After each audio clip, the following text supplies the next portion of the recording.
CCIC, I think. CCIC. Yeah, okay. Are the private board members there, are they required to file financial disclosure statements? They go through an ethics training, and I believe that is part of it. It's another thing that we required in Cuyahoga County is mandatory ethics training, not only for all county employees, which is not unheard of in the state of Ohio, but is not uniform, I would say.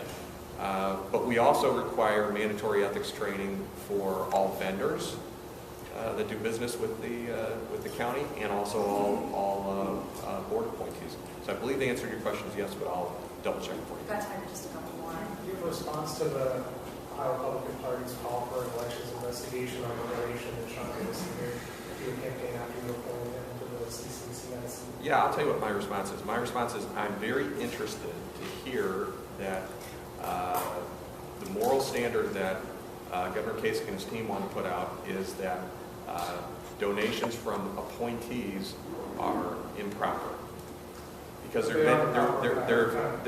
I'm saying what the position is that basically Governor Kasich and his team is taking, and through the Ohio Republican Party, is that it is unethical to accept contributions from appointees. If that is their standard, we're going to have some very interesting conversations in the next few weeks.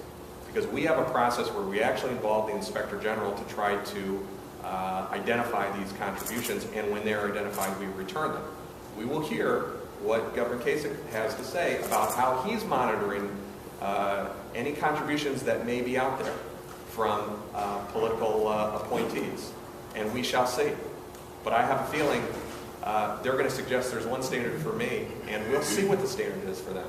Because my prediction to you is it's not going to be one contribution that was returned for $1,000. It's going to be, well, to quote Mr. Bolin, they're going to have a hell of a problem with that one. So I want to take one more. Yes, sir. Yes, sir. Even with new appointees, Jobs Ohio now has, It's a different standard as a county office holder, right? Yeah, but if you look at the language that they're using, and believe me, we'll go through it very clearly, is the language that they're using is that by having a contribution that was returned is reminiscent of corruption that took place in Cuyahoga County.